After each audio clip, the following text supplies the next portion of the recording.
The handcuffs clicked against 12-year-old Jamal Washington's thin wrists as he stood trembling on his own front porch.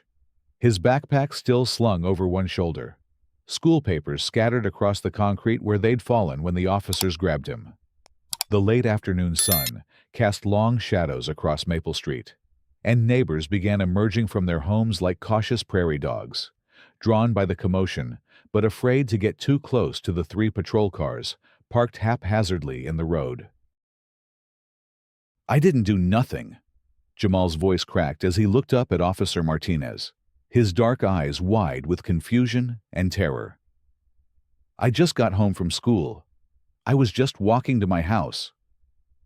The words tumbled out in a rush, high-pitched and desperate, the way children sound when they're trying to convince adults of something they know is true, but fear won't be believed.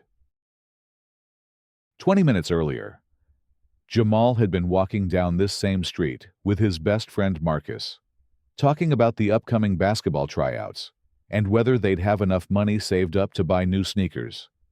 They'd separated at the corner of Maple and Oak, same as they did every day. With a complicated handshake they'd been perfecting since 3rd grade.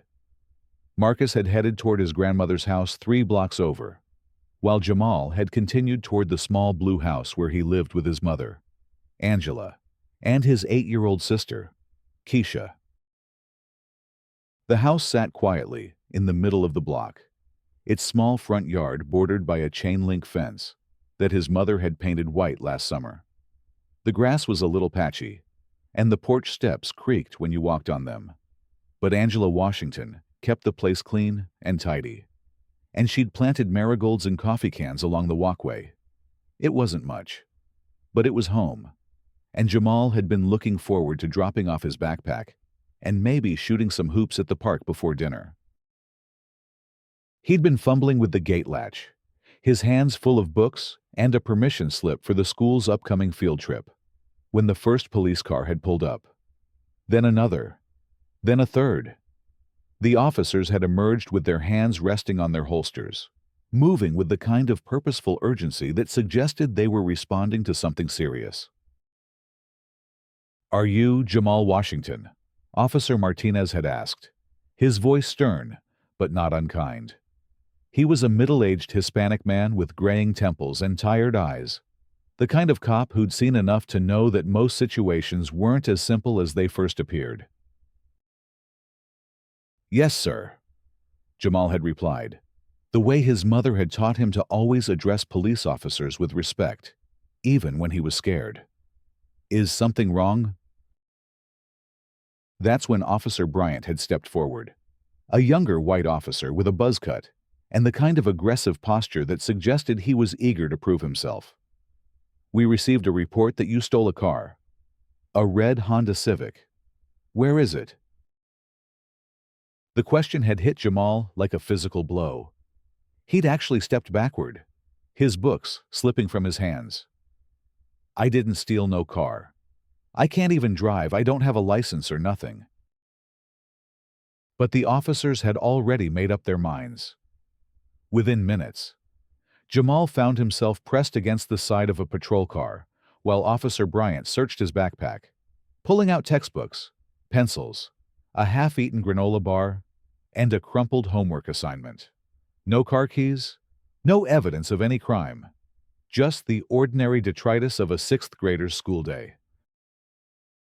Angela Washington had been at work when the call came in. She cleaned offices in the downtown business district, a job that required her to be on her feet for 8 hours straight and paid just enough to cover rent, utilities, and groceries with a little left over if they were careful. She'd been mopping the floors in the law firm where she worked 3 days a week when her neighbor, Mrs. Rodriguez, had called her cell phone. "Angela, honey, you need to come home right now. The police have Jamal in handcuffs on your front porch." The words had made no sense. Jamal was a good kid. He got decent grades, played on the school basketball team, and helped out at the church food pantry on Saturdays. He'd never been in trouble with the law, never even gotten a detention at school. The worst thing he'd ever done was come home 10 minutes late from playing at the park. and even then, he'd apologized profusely. Angela had dropped her mop and run, her heart hammering in her chest as she drove through the afternoon traffic. She'd grown up in this neighborhood, knew every corner and shortcut. But the familiar streets seemed to stretch endlessly as she raced toward home, her mind spinning with possibilities, all of them terrible.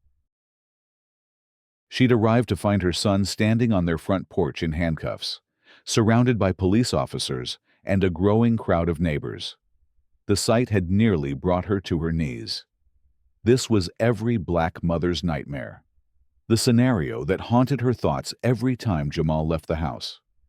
Every time he walked to school, or played in the park, or simply existed in a world that seemed determined to see him as a threat rather than a child.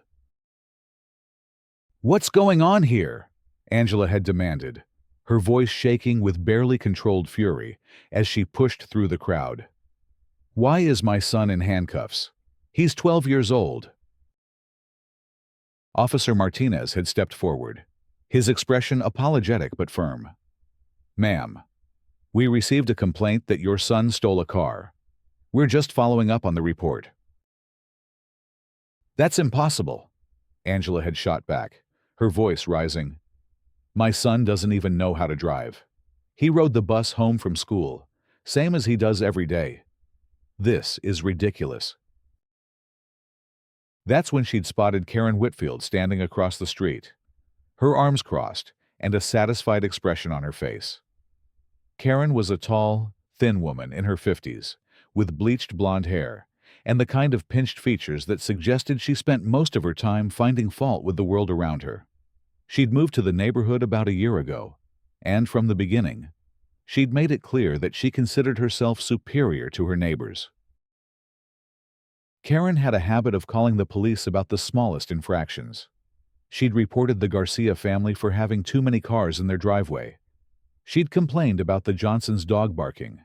She'd even called in a noise complaint about the children playing in the park across the street, claiming their laughter was disturbing her afternoon nap. But this was different.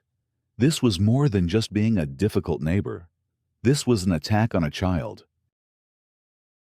"You," Angela had shouted, pointing at Karen. "You called the police on my son.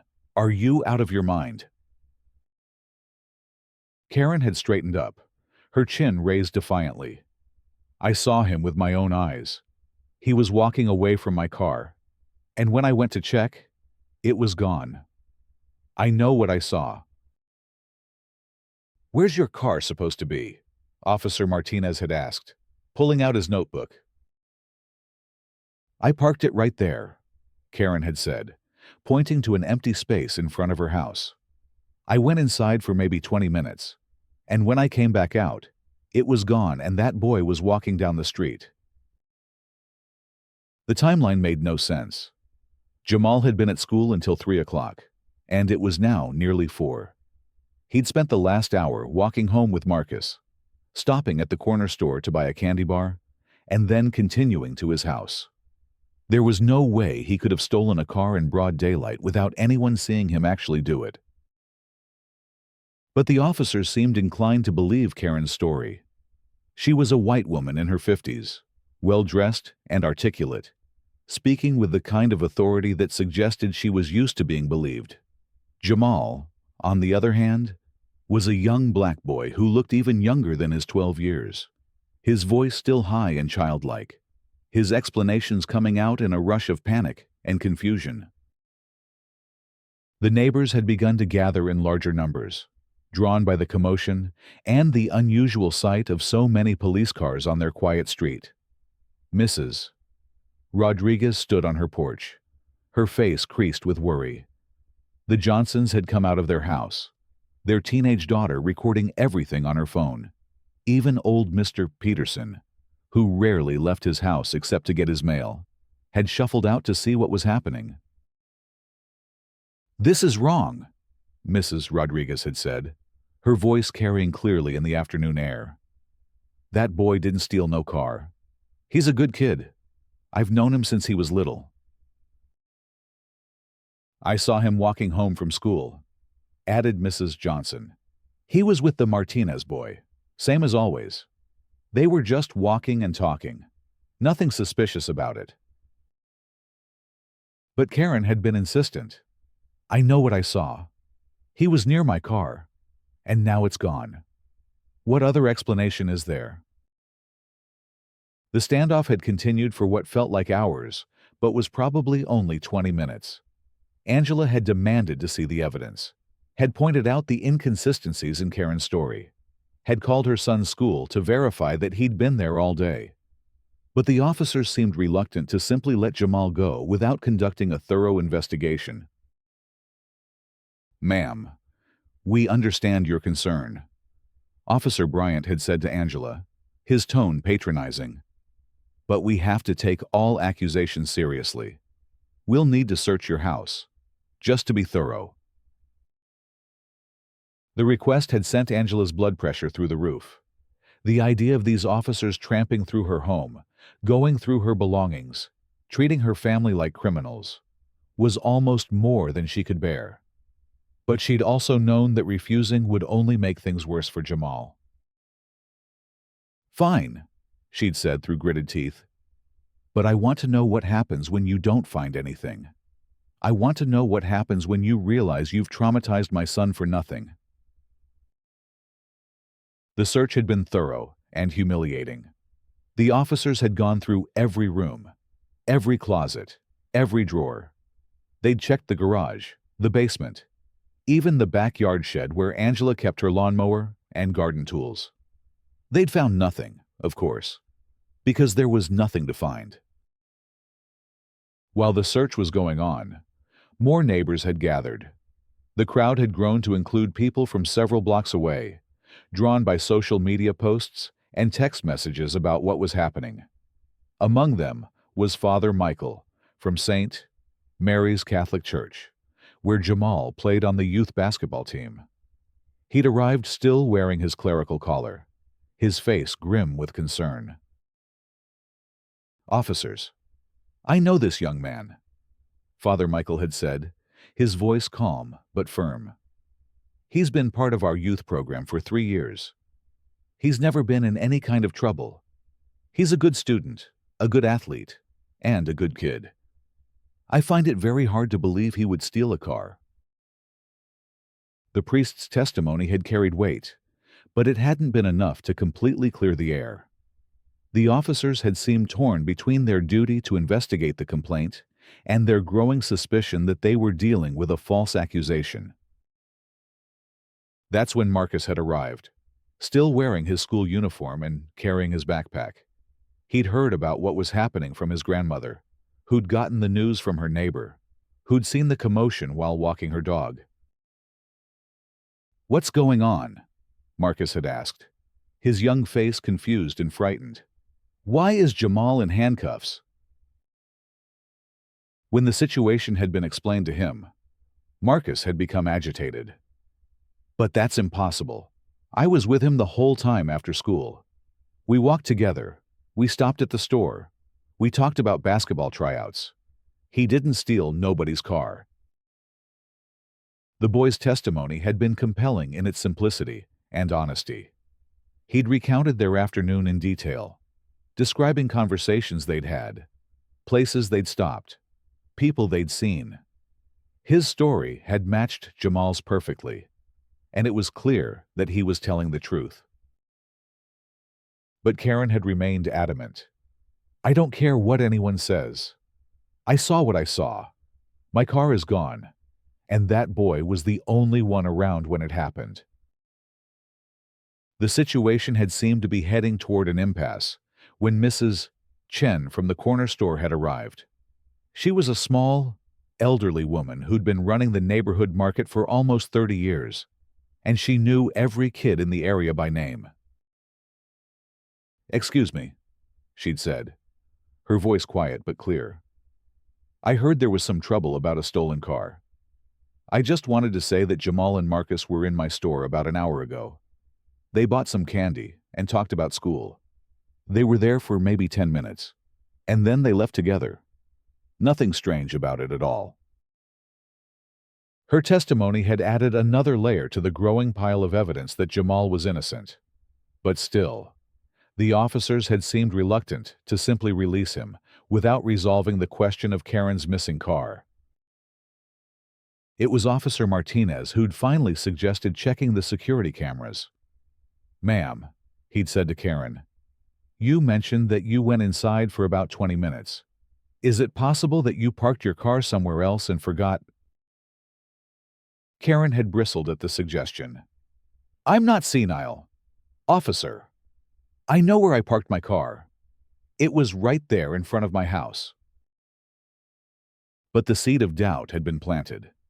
Officer Martinez had radioed for backup to check the surrounding areas, and within minutes, they'd gotten a call back from a unit 3 blocks away. "We found a red Honda Civic parked in the lot behind Peterson's pharmacy," the voice had crackled over the radio. "License plate matches the one you gave us." The news had sent a ripple of murmurs through the crowd. Karen's face had gone pale, and she'd stammered something about how that was impossible, that she'd never parked there, that someone must have moved her car after stealing it. But when the officers had driven to the pharmacy to investigate, they'd found something even more damning. The parking lot was covered by security cameras, and the footage showed Karen herself parking the car there at 2:30 in the afternoon, then walking away toward the main street where she'd presumably caught a bus or gotten a ride home. The timestamp on the footage had been crucial. It showed that Karen had parked her car at the pharmacy at 2:30 p.m., while Jamal had been in his 6th period math class, taking a test on fractions. The school had been able to confirm his attendance, and Mrs. Henderson, his teacher, had even remembered him asking a question about one of the problems. When Officer Martinez had returned to Maple Street with the news, the mood of the crowd had shifted dramatically.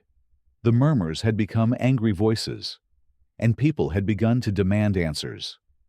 How could Karen have forgotten where she'd parked her car?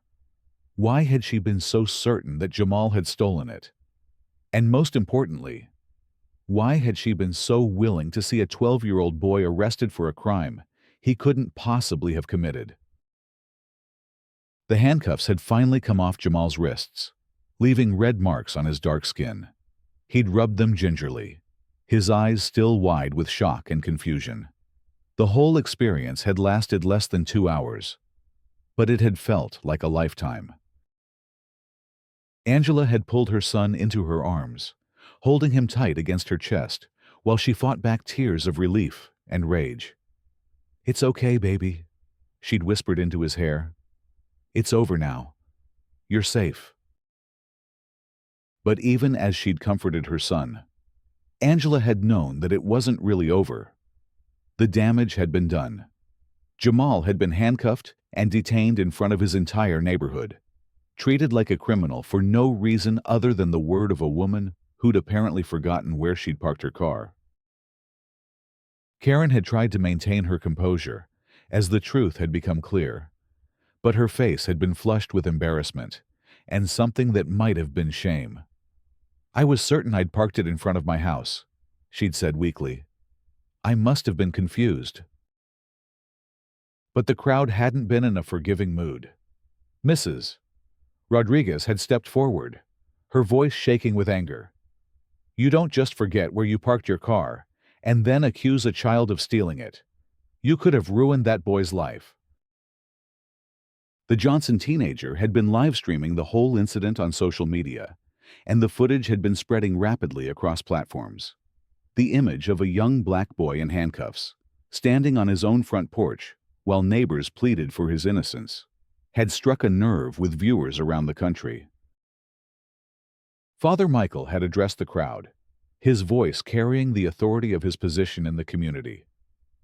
"This is what happens when we make assumptions based on prejudice rather than facts. This child was guilty of nothing more than walking home from school while being black." The priest's words had resonated with many in the crowd, but they'd also highlighted the uncomfortable truth that everyone was thinking, but few were willing to say out loud. If Jamal had been a white child, Would Karen have been so quick to assume he'd stolen her car? Would the police have been so ready to handcuff him without evidence? As the crowd had begun to disperse, Angela had noticed that several neighbors had been recording the incident on their phones. The footage would later prove crucial in documenting what had happened and ensuring that there would be consequences for Karen's actions. The next morning, the story had exploded across social media. The hashtag #JusticeForJamal had begun trending, and news outlets had picked up the story. The image of the handcuffed sixth grader had been shared millions of times, accompanied by outraged comments about racial profiling and false accusations. Civil rights organizations had taken notice, and by the end of the week, the incident had sparked protests in cities across the country. The image of Jamal in handcuffs had become a symbol of the broader issues of racial injustice and the way black children were criminalized in American society. Karen had tried to lay low, but the attention had been relentless. Reporters had camped outside her house, and she'd received hundreds of angry messages on social media. She'd eventually issued a public apology, claiming that she'd been confused and never intended to hurt anyone. But the apology had been widely seen as insufficient. Legal experts had pointed out that filing a false police report was a crime, and that Karen's actions had potentially traumatized a child and wasted valuable police resources. The district attorney had announced that charges would be filed against Karen for filing a false police report and for harassment. The charges had carried the possibility of jail time and significant fines, sending a message that false accusations would have serious consequences. The police department had also faced scrutiny for their handling of the incident. Critics had questioned why the officers had been so quick to handcuff a child without conducting a proper investigation first. The department had announced that they would review their procedures and provide additional training on dealing with minors and avoiding racial bias. For Jamal, the experience had been transformative in ways both positive and negative. The trauma of being handcuffed and accused of a crime had left lasting marks, and he'd started having nightmares about police officers. But the outpouring of support from the community and from strangers around the country had also shown him that there were people who cared about justice and wouldn't stand by silently when children were mistreated. The incident had brought the neighborhood together in unexpected ways. Neighbors who'd barely spoken before had found common ground in their outrage over what had happened to Jamal. They'd organized community meetings, started a neighborhood watch program, and worked together to ensure that something like this would never happen again. Mrs. Rodriguez had become particularly involved, organizing a legal defense fund for the Washington family and working with civil rights organizations to document the incident. She'd also started a mentorship program for young people in the neighborhood, creating positive relationships between children and adults that could help prevent future misunderstandings. The broader impact of the incident had been significant. It had sparked conversations about racial bias, false accusations, and the treatment of black children in the justice system. Schools had implemented new programs to educate students about bias and prejudice, and police departments around the country had reviewed their procedures for dealing with minors. 6 months later, Karen had been convicted of filing a false police report and sentenced to community service and a substantial fine. She'd also been ordered to pay damages to the Washington family and to attend sensitivity training. The conviction had sent a strong message that false accusations would have serious consequences. The security camera footage that had exonerated Jamal had become a powerful piece of evidence in the case. It had shown clearly that Karen had parked her car at the pharmacy herself, then somehow forgotten about it and falsely accused an innocent child of stealing it. The footage had been crucial in proving that her accusations were not just mistaken, but reckless and harmful. As the legal proceedings had unfolded, more details had emerged about Karen's pattern of behavior. Neighbors had come forward with stories of her previous complaints and accusations, painting a picture of someone who was quick to blame others and slow to take responsibility for her own actions. The case had also highlighted the importance of community support in fighting injustice. The neighbors who had spoken up for Jamal, the priest who had vouched for his character, and the store owner who had provided an alibi had all played crucial roles in preventing a grave miscarriage of justice. For Angela, the experience had been both heartbreaking and empowering.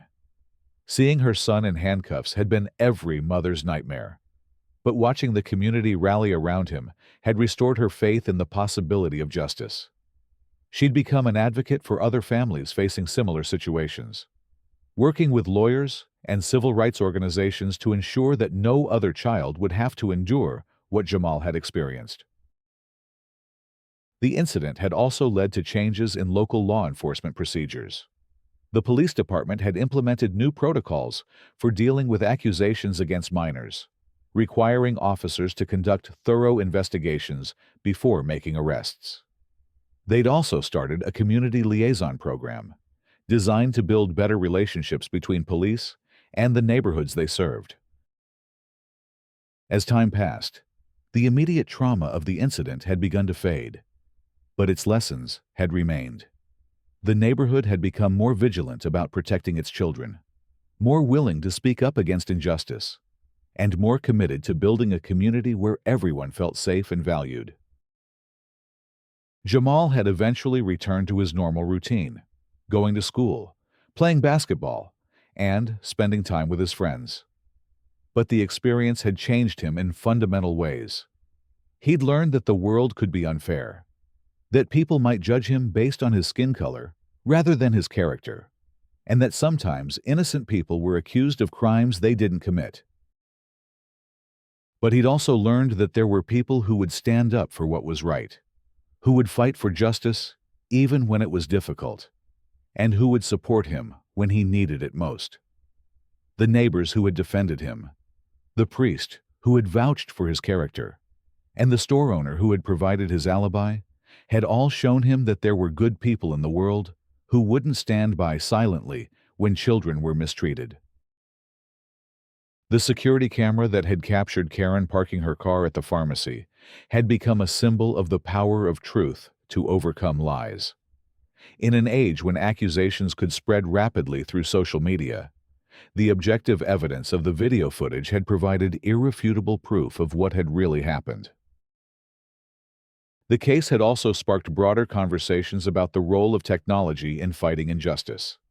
Security cameras, cell phone videos, and social media had all played crucial roles in documenting the incident and ensuring that the truth came to light. The footage had been shared millions of times, creating a permanent record of what had happened and making it impossible for the incident to be covered up or forgotten. As the first anniversary of the incident approached, the neighborhood had planned a community celebration to commemorate how they'd come together to support Jamal and fight injustice. The event would include speakers from civil rights organizations, local officials, and community members who had been involved in the case. The celebration would also serve as a reminder of the work that still needed to be done. While justice had been served in Jamal's case, similar incidents continued to happen in communities across the country. The fight against racial bias and false accusations was far from over, and the lessons learned from Jamal's experience would need to be applied to future cases. Looking back on that afternoon when police cars had filled Maple Street and a 12-year-old boy had been handcuffed on his own front porch, it was clear that the incident had been a turning point for the entire community. It had exposed the dangers of racial bias and false accusations, but it had also shown the power of truth, justice, and community solidarity to overcome even the most serious injustices. The red Honda Civic that had started it all had been returned to Karen, but she'd eventually sold it and moved away from the neighborhood. The empty space where her house had stood had been transformed into a small community garden, where neighbors now grew vegetables and flowers together, a symbol of how something positive could grow from even the most difficult circumstances. Jamal had continued to excel in school and basketball, his dreams undimmed by the trauma he'd experienced. He'd become a leader in his peer group, using his experience to help other young people understand their rights and the importance of standing up for justice. His courage in the face of false accusations had inspired others to speak out against injustice, creating a ripple effect that extended far beyond his own neighborhood.